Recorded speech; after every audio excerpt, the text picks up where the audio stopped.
سلام ګران لیدونکو، د نن ورځې څو تازه مهم خبرونو ته ښه راغلاست.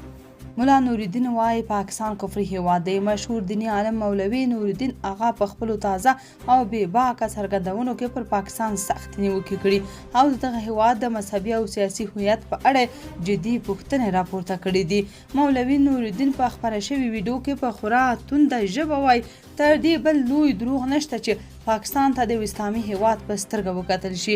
نوموړي زیاته کړې که څه هم دغه هیواد د تاریخ په اوږدو کې د اسلام په نوم جلا او جوړ شوی دی، خو په عمل، نظام او سیاست کې یو بشپړ کفري هیواد دی او د اسلامي اصولو نښې پکې نه لیدل کیږي.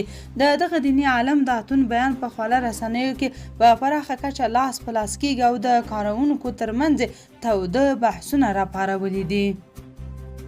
د دفاع وزیر مولا یعقوب مجاهد په مشرۍ د دې ډلې د امنیتي او تصفیوي چارو مرکزي کمیسیون د مرکزي زون له امنیتي مسؤلینو سره ګډه غونډه کړې ده. په دې غونډه کې د امنیتي وضعیت تر ارزونې وروسته د حکومت د لوی مشر د فرامینو پر بشپړې پلي کېدا ټینګار شوی دی.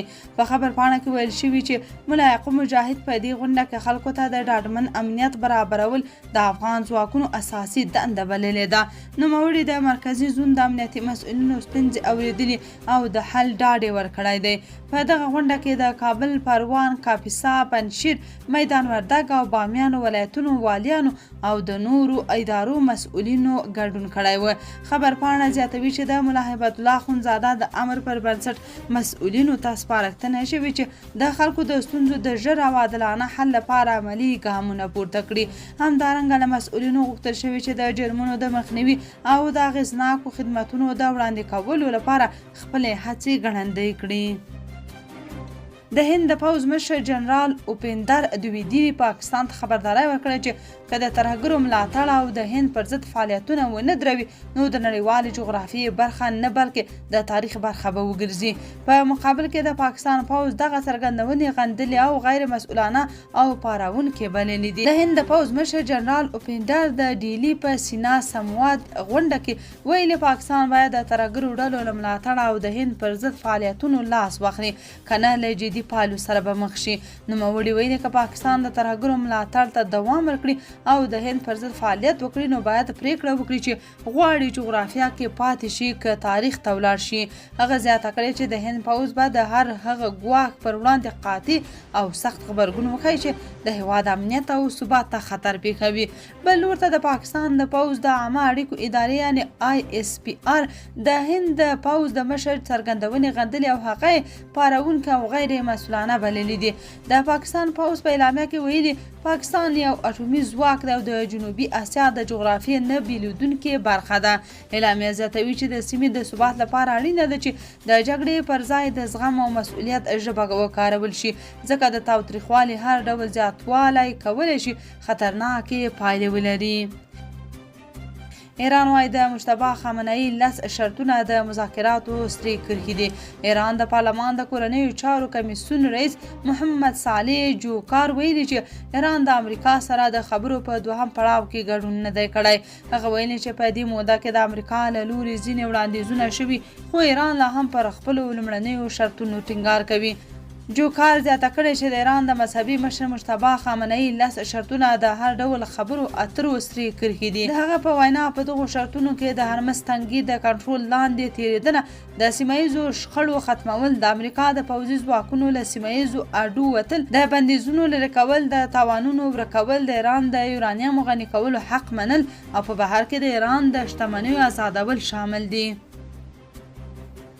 منصور او د چین سفیر د واخان سړک پر بشپړولو غږېدلي. د کلو د بیارغونې او پراختیا وزیر مولا عبداللطیف منصور په کابل کې د چین له سفیر ژاو شینګ سره د واخان سړک د لومړنیو چارو پر بشپړېدو خوښي ښودلې او د ځمکې له لارې د افغانستان او چین نښلېدلې مهم ګڼلې دي. د کلو د بیارغونې او پراختیا وزارت د یکشنبې په ورځ ویل چې د دې وزارت وزیر عبداللطیف منصور د چین له سفیر ژاو شینګ سره د افغانستان او چین د اتصال، ترانزیټي او اقتصادي اړیکو په اړه خبرې کړې دي. د یاد وزارت په وینا د چین سفیر په دې ناسته کې ویلي چې بیجینګ په افغانستان کې په تیرو کلونو کې د بیلابیلو زیربنایي پروژو تجربه لري او چمتو دی له افغان حکومت سره په همغږۍ د همکاریو لړۍ پراخه کړي. د دغو همکاریو تمرکز د اعلامیې له مخې پر سړکونو، انرژي او د محلي پراختیا پر پروژو راڅرخي. دغه لیدنه په داسې وخت کې کیږي چې افغان حکومت هڅه کوي افغانستان د سیمه ییزو ټرانزیټي دهلیزونو برخه وګرځوي او له ګاونډي هیوادونو سره د ځمکني اتصال پروژې پراخې کړي. محمود خان اڅکزي د پاکستان اوسني حکومت ته خبرداری ورکړی چې که د پاکستان تحریک انصاف د بندي مشر عمران خان په تړاو د دوی غوښتنې پوره نشي نو د پارلمان د فلج کېدو مسؤلیت به د دوی پر غاړه نه وي.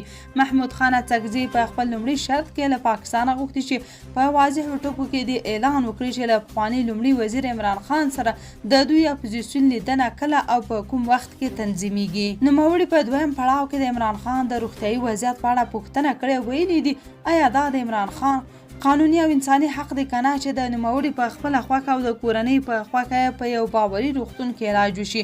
د اپوزیسیون مشر پاکستان ته د 3 ورځو مهلت ورکړی ترڅو دغو پوښتنو ته ځواب وایي. هغه په ډاګه کړه که دا کار ونه کړل شي نو له دوشنبې وروسته که پارلمان کار ونه کړي نو موږ به مسؤل نه یو. د ټاپي پروژې د هرات برخې چارې ګړندۍ شوي. د کانونو او پټرولیم وزارت بیان همایون افغان خبر ورکړی چې د دغه وزارت سرپرست هدایت الله بدري ترکمنستان ته د خپل رسمي سفر په ترڅ کې د ترکمن باشي بندر څخه لیدنه کړې ده. همایون افغان وایي چې وزیر بدري په دغه بندر کې د ټاپي ګازو نللیکې پروژې د هرات برخې لپاره د نلونو او نور اړینو تجهیزاتو د لیږد بهیر له نږدې کتلی دی. د قانونو وزارت بیان د افغانستان په خاوره کې د ټاپي پروژې د هرات برخې د رغنیزو چارو د پرمختګ په اړه لیکلي چې تر دې دمه 43 کیلومتره نلیکه غځول شوې. د پاتې نلیکو د غځولو لپاره 125 کیلومتره مسیر په بشپړ ډول پاک او چمتو شوی دی.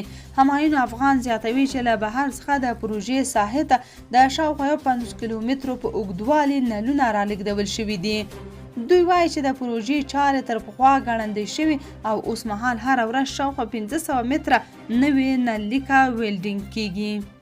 د انرژۍ د بیو لوړېدلو پاکستان له ژور اقتصادي بحران سره مخ کړی دی. په پاکستان کې د انرژۍ د بیو له لوړېدو سره اقتصادي ستونزې نورې هم ژورې شوې دي. د پاکستان حکومت هڅه کوي چې د انرژۍ وارداتي لګښتونه په داسې ډول برابر کړي څو بار یې پر خلکو او د برېښنا پر سکتور ونه لویږي. خو د نړیوالو بازارونو لوړو قیمتونو دا کار ستونزمن کړی دی. پاکستان د خپلې برېښنا شاوخوا 1/5 برخه له مایع طبیعي ګاز څخه تولیدوي او د ګازو د بیو زیاتوالی د برېښنا بیې لوړې کړي او پرلپسې برېښنا پرې کېدو سوداګرۍ او ورځنی ژوند اغیزمن کړی دی.